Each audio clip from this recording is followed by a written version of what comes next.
Hey folks, today I'm gonna give you a technique breakdown.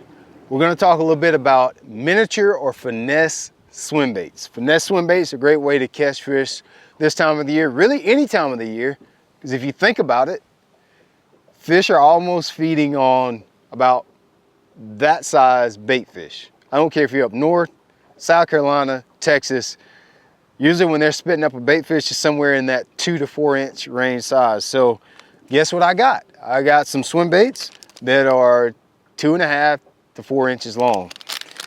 I'm going to give you everything you need to know in this video. Not only am I going to give you the equipment, the hooks, the rods, reels, line that I like to use for this technique. Then we're here at the lake, so I'm going to go out and show you what I'm looking for, how I fish it, and most importantly, how I like to retrieve the bait, because that's going to be obviously the most important part of fishing it. The gear, is it important? Yes. But what to look for, I would say, is my top priority.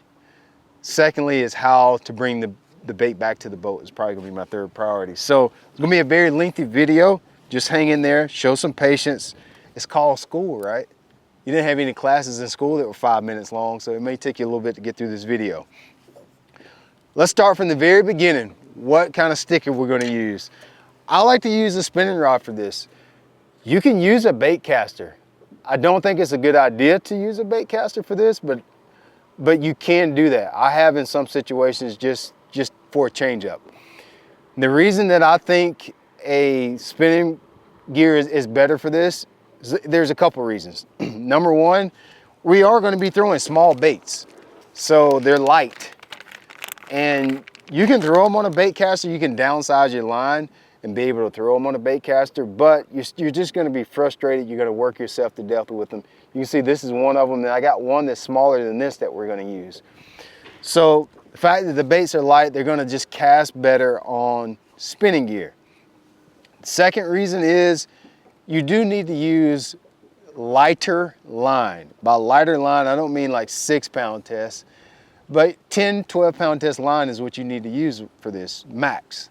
You can use 8, but I personally feel like 10 to 12-pound test line is the best place to be on this particular setup. When you're throwing 10 and 12-pound test line on a bait caster, if you get a backlash on it, it just can't take the abuse. That size and that diameter line cannot take the abuse of backlash and getting knots in it. And you're gonna get that with a bait caster. You can see it's a little bit windy today. If I was trying to throw this small swim bait on a bait caster, I'm gonna get some backlashes. And when backlashes, okay? So when that line, 10, 12-pound test fluorocarbon, when it gets a kink in it, it's gonna break on you. I'm sure everybody out there has experienced that. You go back, you rear back to make a cast, bzz, it keeps going. What that is that kink that you created creates a weak spot in that line and it breaks. You don't have to worry about that with spinning tackles. Almost, you decrease it. If I was going to throw out a number, 90% of your line problem is going to be decreased by that. Am I on point 2 or point 1? We're going to call it point 2 whether I already described it or not. Lastly, we're talking about small line. Since you're using smaller line, your drag system on a spinning reel is just better. People always try to argue with me on this. I'm not here to argue with you. The drag system on a spinning rod is way better than it is on a bait caster. I do not care how expensive or how good you think your bait casting equipment is. It is not designed for a drag that slips. I have very good equipment. It's not designed to slip. It's designed to bind. Bait caster drag is designed to bind. It doesn't work as good. A spinning reel drag system is designed to free up, to release line. So with that smaller line, if I do get a big fish, which fishing for spotted bass, like what we do here, or smallmouth, you will get on a 3 to 5 pound fish and it will test your equipment. You will need some drag. And it's just much better, much smoother, much easier to control your line on a spinning reel. So that's why we're gonna use this equipment. What I'm using, this is my favorite 6-stick signature series. It's a 7-foot rod, 7'1" actually. I'm using this is a 3000 series reel. 3000 series could be a little better than a 2000 or 2500 in this situation for 2 reasons. Line capacity.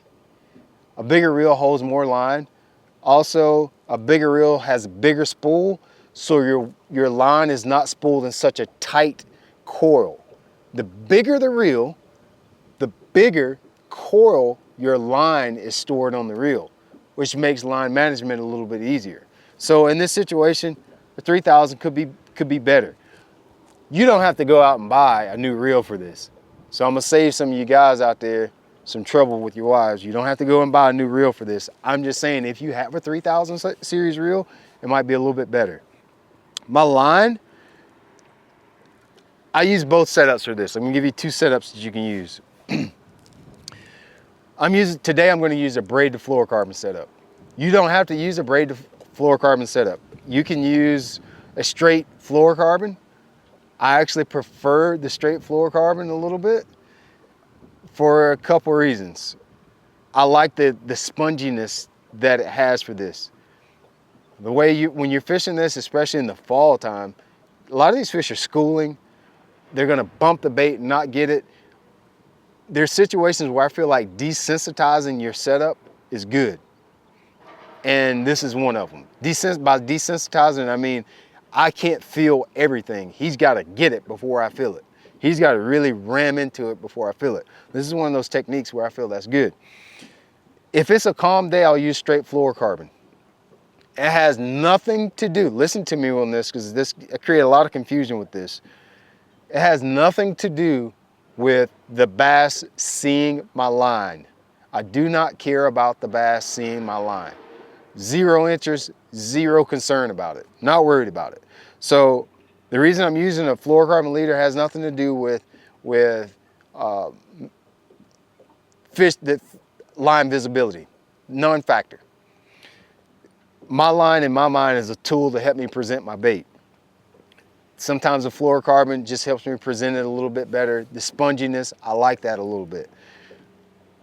I will also use a braid to fluorocarbon setup because the ease of casting, I can reach out and touch them a long ways. Obviously, you might run up on, this time of year, you're gonna run up on some schooling fish.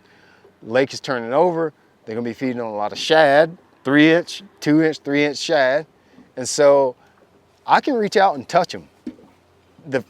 You'll be able to get 20 more yards out of braid to fluorocarbon setup. So I'll use that setup instead of a straight fluorocarbon. If I was fishing bridge pilings and I wanted to be a little bit more accurate with my casts, if I was skipping these baits under docks, I would say a fluorocarbon setup would be better. But if you're in an open water situation with these swim baits, I would tell you to go with a braid to fluorocarbon setup. Both of those setups work for either or, but there's definitely advantages and disadvantages to both. And so braid to fluorocarbon setup, I'm using a 10-pound test leader. You can use, I wouldn't use much more than 12-pound test leader. And my connection knot for my braid to fluorocarbon is going to be what's called an Alberto knot. I'll show you how to do this, but we're not going to focus on this. This is not going to be a knot tying video. We'll do some knot tying videos somewhere else on the site. Basically, I just make a bunny ear. Which a bunny ear is like this right here. I stick my braid down in that hole, that bunny ear that I made. The reason I like this knot is so easy to tie. I like to secure that loop with my ring finger in my right hand because I'm right-handed. And then I just make wraps around those two pieces of line. I know you can't see this, but as I mentioned, this is going to be a swim bait video, not necessarily a knot tying. You can go on my YouTube channel if you want to know exactly how you need to tie this knot. We can get you going there. With 10-pound tests, I'll do like 7 to 8 wraps. The smaller the line, the more wraps I do. The bigger the line, the less wraps I do. Like when I use 20-pound test fluorocarbon, which is very rare, I'll do like 5 wraps. Right now I'm gonna do about 7 or 8. And then once I get to the end, I secure it and I wrap it going back up towards that loop again. I'm sure somebody's probably thinking, why don't you tie the FG knot? You go tie it. I don't want to tie it. That's why. I don't want to tie that. Fishing is hard enough as it is. I don't want to do nothing else that's hard. So I would do 7 to 8 wraps all the way back up to the top. This is really important, the most important step. You want to make sure that that last loop goes in the very same way that it went through the first time. So I went through the top the first time. I want to go through the top of that loop coming out. Lubricate and or what we call spit on my line, okay? Cinch it down real slow. You want those coils to just cinch down. You don't want them to buckle. I just take my time cinching it down. Don't rush it. There's no need to rush it. And then you just cut your tag ends on there. If you found this clip from Straight Up Fishing School helpful for you at all, I'd love to have you in the group of anglers that we have within our school. This is a great place for you guys to learn the best gear, the best places, the best techniques to help you catch more fish. Fishing actually isn't as hard as you may think it is. You just got to understand a few fundamental principles to help you catch more fish. Check the link in the description box of this video or the comment section. Click on it, join the group. Fishing is going to be a lot more fun when you understand the very simple truths to help you catch more fish. Just like that.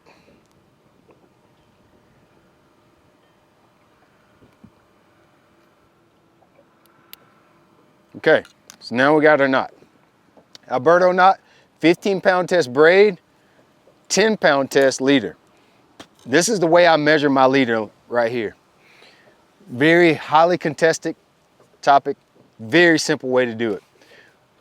Do not ask me how long my arms are, how tall I am, how big I am, how much I weigh. This is the easiest way. It's not that complicated, guys. This is the way you can do it. I'll tell my 11-year-old to measure his leader line the same way. You grab your knot, hold it with your 2 fingers like this. I go to the span that I can reach, like that, and then I'll grab and I'll go a half. That's it. Then I cut it. Somebody's gonna say, that's about 6.5 foot. It's not that serious. It doesn't matter if it's 4 foot, 6 foot, 3 foot, that doesn't matter. None of that matters. Just take it 2 times, whop, and then half. That's all you need to know. The length of your leader is just not that important for this. It's really not that important. The only thing I'm trying to do is avoid my knot being inside of my reel. That's the only thing that I want to try to avoid. So where are we now? We're down to our jig head. Now we finally, listen, you're 10 minutes into this video and I'm finally starting to talk about the bait. I warned you before you got into it, this is going to be a very lengthy video. It's going to be, this is class. You signed up for it, I didn't. You signed up for it, it's class. If you ever had, some of y'all might have had some 10-minute classes back in school. But give me a little time. This is going to be a very lengthy video, but it's going to be worth it because I want to break it down. We're going to very, very steep detail on everything. Here's my jig head right here. This is a Z-Man Finesse Eye. I've used a bunch of jig heads. The biggest thing you want to make sure you do on your jig heads for this technique is make sure it has a light wire hook. I'll say that again. I don't care which jig heads you use, make sure it has a light wire hook. It's a finesse bait. It's a finesse bait, no big nothing. Light wire, small hook. You don't want your hook to overpower your bait. If that hook is more than half the length of the bait, it's too big. It's gonna be too big. Get a finesse hook. I've used Owner round ball jig heads and I've used this one right here. This is Z-Man Finesse Eye. It's a great jig head to use. For its sizes, for me, I very rarely would use anything lighter than a 3/16. Occasionally I'll use an 1/8 ounce, but I don't really like to. But 3/16 to a 1/4 ounce, or I've used as heavy as a 3/8 ounce if I really need to get that bait down there or it's really windy. For my connection knot, what I like to use for this, I'm very complicated on this, very picky. I use a Palomar for everything. Every technique I ever use, Palomar. All of them. Again, you want to know how to use a tie, a Palomar knot? Just go to my YouTube channel, type in Brian Latimer, Palomar knot. It's in there. Got my tag in. This one right here, I can't remember, 1/4 or 3/16, 1/4. Really, if you're gonna do this, you need 3 techniques. We're about to get mobbed by the geese here. You need 3 techniques. 3 techniques. The geese got me distracted. you need 3 size jig heads. I would suggest a 3/16, a quarter, and a 3/8. Yes, you need them all. And so how do you know which one to use? Listen, this is very complicated. When you want the bait to get down deeper, you use a heavier jig head. When you want the bait to stay up higher, you use a lighter jig head. That's the mentality there. There's nothing complicated about this, no tricks. Now we're on the plastic. Finally, we're on the plastic. All right, we got the plastic, shad colors. That's all. It can be pearl, it can be translucent, it can be gray, it can be blue, it can be green. You study shad, figure out what colors they are, and get colors that are similar to that. This one is sort of like a smoky looking color back with a translucent belly. It's called Bad Shad is the name of this one. I rig it with the hook exposed. It's gonna go in here. You can do all the measuring and all. I'm very familiar with this swim bait, so I know about exactly where my hook needs to come up. With Elastic, I can be pretty forceful. You notice I'll pick up my plastic, pull it up and over the hook keeper. And even though I got a good hook keeper, what I like to do, just about any kind of swim bait or anything like that, I like to put a little dot of super glue on it.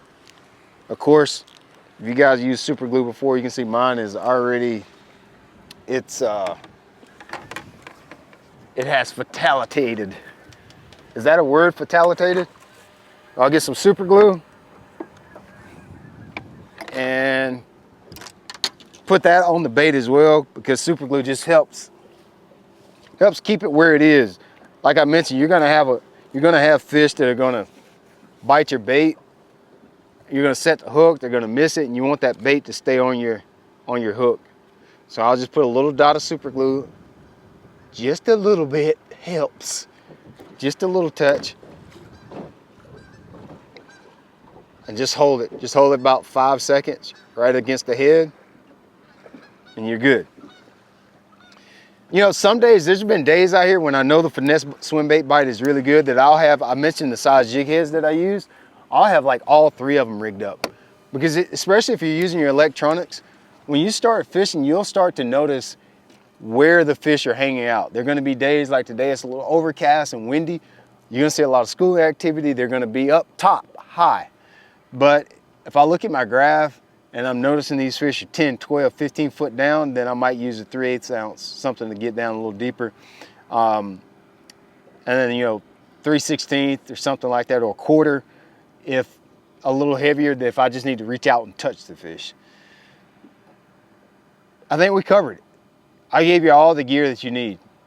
We talked about the rods, the reel, the line, the bait, the colors, the jig heads, relationship advice. I gave you everything you needed to know through a swim bait. Most important factor, talked about it at the beginning of this video. Where are you gonna take it now? Before we jump up and I run around and show you a couple places I like to throw it, let's talk about it. Points, steeper points, a lot of times. What I mean by steeper, 10, 12 foot on top, and it aggressively drops off into 20, 30, 40, 50 foot. Bridge pilings are great for it, especially in the fall. Bait congregates around bridge pilings. Bridges are great ways, they're gateways for fish all year long. The reason you like those, bridges always have deeper water. It's the deepest water nearby. You've got columns, that's gonna be habitat for bait fish, shad, crappie, all different types of forage fish. So you can swim these guys by bridge pilings. You can almost just throw it up there and let it free fall. Throw it over timber. If you've got any kind of standing timber in your lake, it's great for that. You can fish it around marina docks, wind it by those. That's more of a springtime thing, in my opinion. That works better in the spring when you're fishing a swim bait like this around docks. And brush piles. On this lake that we're on today, there's a lot of brush piles here in that 20 to 40 foot range, and you can wind this across the top of those brush piles. Those are the couple main ways that I like to fish it, but honestly, it's unlimited. It's great in current. If you guys have if you're on a river, anytime you've got a current break, a shoal, anything that breaks that current, a swim bait is really good for that as well. So I think that's all I got for you. Let's go out here on the water. We'll ride around first of all, show you what I'm looking at on the graph, and then get up and make some casts, and I'll show you how to retrieve it. And hopefully put you in a better position to catch some fish on the swim bait this year. All right, guys, let's talk about what we're gonna be looking for. I'm gonna include some electronics in this now. I know everybody doesn't have access to electronics. That's okay. You may think you don't have access, but you do. When we talk about fishing electronics, most of the time people focus on the fish finder or depth finder function of the electronics. I think oftentimes people think that is the most valuable part of it. It is my highly contested opinion that our most functional and most useful part of electronics is our mapping. And for doing this, what we're talking about today, finesse swim baiting, knowing contours in your body of water and knowing what's under, what can you not see structure-wise is 1000% the most valuable feature that you're gonna have. And so even if you don't have electronics like what I have, you do have access to it, because I guarantee you're watching this video on a cell phone right now. And there's apps that you can download on your phone. Humminbird has an app with mapping. Navionics has an app with mapping for Lowrance. And so you have access to the very same mapping that I have on my boat right now. Whether you fish out of a kayak, fish off the bank, if you fish out of a John boat or a $100,000 bass boat or a yacht, you have access to find out what's under the water. What can I not see? I see points, I see islands, I see marinas, I see shoals. Those are the visual things, those are obvious things. But a lot of times we gotta look for the things that we cannot see with the visual eye. And the only way to do that is with fishing electronics. Everybody has access to this. All of these apps are very affordable, very cheap, maybe 30, I wanna say almost all of them are less than $100. I could be wrong on that, don't quote me. But you have access to electronics. I highly encourage you to get them so you can see what you can't see, all right? What I'm looking for, what I'll spend a lot of my time doing, and you can do a lot of this stuff at home. I mentioned that I like places that are steep. In the springtime, a lot of times I'll fish points that are broad, very slow tapering points.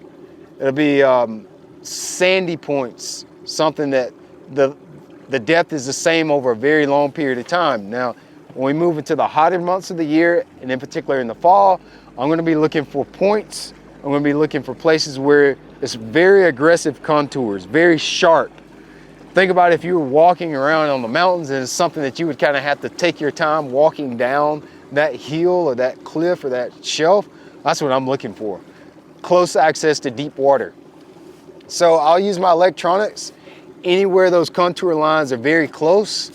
That means it's steeper. That's what I'm going to look for. So you can see here on my graph, I got a point that runs out here really close to the river channel. This is the river channel right here. You can see this is a point. You see those lines are really close right in that section right there. That's going to be a place, that's going to be your hot spot. I'm going to scroll over here. See, there's a point that comes out here. And right there, the lines are the tightest. That's the main river coming around here. That's gonna be one of my high percentage areas. So I'll take that swim bait. I'll get out here on the edge of the contour. You got to figure it out for the day. There's going to be days where they're going to be up there shallow, 10, 12, 15 foot. There's going to be other days when they're 20, 25 foot. So I'll idle around. If I got brush on any of those places, that's going to be a A+. That just increases the likelihood of fish being there. Because if I got a brush pile, the fish are going to use that as ambush points for bait fish. Not only that, it never hit me of why brush piles are so notorious for clear bodies of water. When you sink a brush pile, over time, the brush pile gets algae on it. What do you think the algae, plankton, plant life, right? What do you think forage fish eat? Plankton, plant life. That's why brush piles are a good place to fish. I don't care if it's a visual laydown or if it's a laydown in 20 foot of water. That algae that's growing on the plant material is what brings in life. And that's why bass hang around them.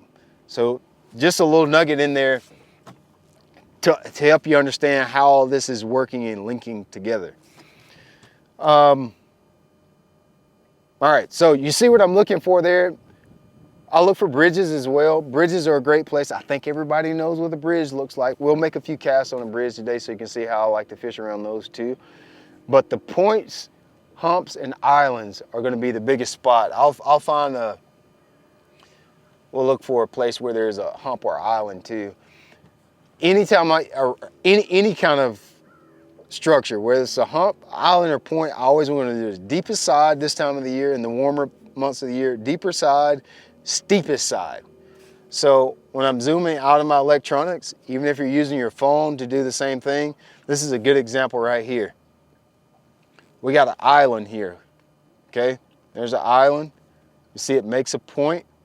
You can see this side is flat over here. To the left side, that area is flat. Our contour lines on this side of the island, very close together.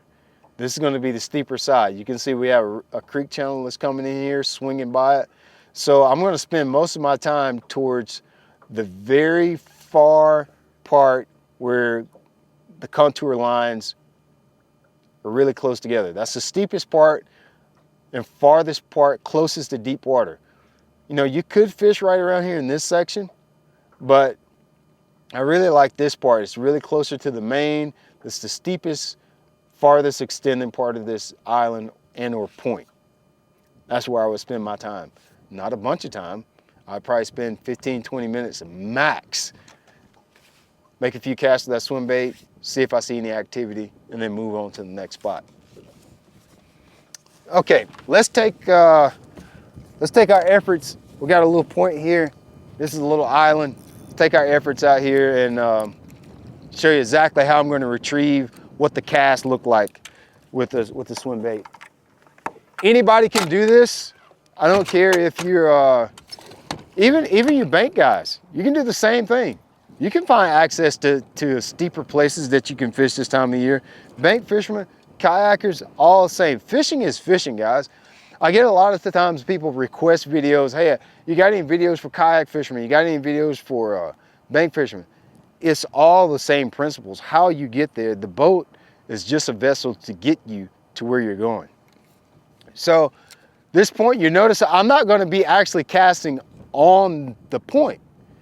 I'm backed off because I know the fish are going to be in that 15 to 20 foot range this time of year. So I'm backed off. I'm going to make a cast.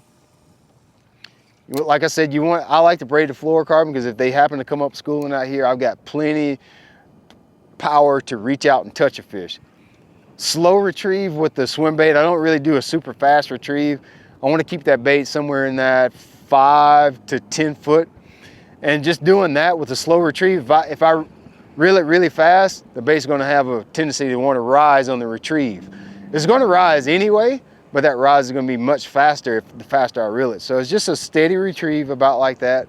I don't do a bunch of popping the rod tip, none of that stuff. Just steady retrieve. The bait's doing the work. This is called a finesse swim bait. So the way you work and impart action on the bait is going to be very subtle, not very aggressive, because it's a finesse technique. When you take a wacky rig, you're not popping the rod tip and doing a bunch of funky stuff. It's the same way with the swim bait too, a finesse swim bait. I'm just going to throw it out, steady reel like that. Now there's times where I want to get that bait down. I know the fish are a little bit deeper, that I might throw it out and kind of count it down. This is one of the best baits that you could ever use for catching suspended fish. I always want to fish that bait above the fish. So it's almost always better to fish it shallower than deeper most of the time. Now I may have to get the bait down within reason to where the fish are hanging out, but for the most part, I'm going to keep it above the school of fish. If I'm seeing on my graph or my electronics, or I just know that my structure and or the fish and or bait is in, let's just throw out a number, say 20 foot, I'm probably going to want to get that swim bait down to about 12 to 15, no deeper than 15. Especially in the fall time, bass are going to feed up much more likely than they will feed down. They're almost always looking up, feeding up this time of the year. So I'm going to be thinking about that when I choose my jig head and how fast I retrieve my bait. But don't do a lot of work. Don't pop, don't be fancy. Less is more. It's a really good bait for, I love to give my kids a 3-inch swim bait on a jig head. I'll just throw it out just like this, and you can't mess it up. You literally can't mess it up. Just a slow reel, just a steady reel, just like that. That's all it is to it. It's nothing fancy. Let's talk about fishing this guy around bridges. Man, if your lake or body of water has a bridge, there's always fish there. Spring, winter, summer. Like I mentioned before, the reason you've always got access to deeper water. You got these huge columns that go all the way down to the bottom of the lake over deep water. Fish can suspend around them. They create shade. There's always bait. There's always food. Why would you not want to live here? There's everything you could ever want. So fishing a swim bait around a bridge is really good. Number one thing, you won't notice it quite as much today, but you will get a shade pocket to one side. Typically your bait will hang on that shade side, and that's what you want to use for an ambush point. I'll throw my swim bait around it. Obviously we got live scope now, so I can tell exactly where the fish are hanging on it. Usually my first cast, I'll just do a steady retrieve just like this down the side of the column. It's very, very important when you're fishing bridges to get the bait as close to the column as you can. Those bass, they won't come very far away from the piling to get your bait. Even if you cast it a foot away from the piling, usually that's a bad cast. I'll go ahead and reel it in. Like, that was not a really good cast. I'll get that bait as close to the column as I can, even if I got to reel it into the column. First couple casts, I'll do it slow like this, just a really steady, slow retrieve like that. If that works, or if it works, obviously I'll keep doing that. Maybe I'll need to let that bait sink down to a certain depth. But in the event that, that doesn't seem to work good, one of the best ways to fish a swim bait around a bridge column is like this. I'll throw it up. Now there's a crossbar on this particular bridge. I'll throw it up to the bridge like that, and I actually just tight line it. I won't do anything to it. I'll just hold it. Just like that. We're setting over 100 foot of water right now. So in your body of water, it may be 20 foot, maybe 30 foot, but I'll just let it just cascade down. Now you think, because I'm not doing anything to my rod tip, you're probably thinking, well, the bait's probably not doing anything. It is. I'm throwing a swim bait with a paddle tail. Even though it's just sinking it, even though I'm not doing anything, that paddle, as the bait's sinking, the back of that tail is just subtly kicking as the bait's falling. And that little subtle activity is enough to get a strike. So I said it once, I can't say it enough. You don't want to overwork the bait. I'll make a cast to each piling, and I'll just let it sink. Now, it's really important to understand the trajectory. It's a big word I'm not going to charge y'all for. How the bait is falling. When I cast it out, it's falling. It's not falling just straight down. Even though I'm just holding the line tight like that, it's falling at an angle. So that cast may have looked like I didn't cast near the piling, but in all actuality it was, because I'm letting that bait sink into the piling as it sinks. It's not sinking straight down. So it looks like I cast way past the piling, but in all actuality, I didn't. I did cast past it, but it's gonna sink straight into the piling. I'll just throw it out. You can open your bail and let it get down deeper that way. That's the way to do it. If you do need to get your bait down deeper, just open the bail on your reel. But it's most important to make sure you have slack line. Let that line go slack and just hold it. It's moving back towards me, and it is kicking. That typically works better for me in cold weather situations when the water gets in the 40s, even upper 50s, or even if it's in the 40s and 50s and rising. I tend to like that a little bit better. Just tight lining my swim bait. But day in, day out, just a good steady retrieve just like this, it's probably gonna get most of your bites when you're fishing a swim bait. So I think that covers just about everything that you need to know when it comes to fishing a finesse swim bait. It's a great bait to use this time of the year, really any time of the year. Finesse swim baits, they just catch them. If you want to see me catching fish on finesse swim baits, a really good place to look is if you'll go over to my YouTube channel, just type in my name in the search bar and Brian Latimer Finesse Swim Baits. There's a lot of videos of me fishing, in particular in the fall time, catching a lot of spotted bass, even in rivers on a finesse swim bait just like the one you see right here.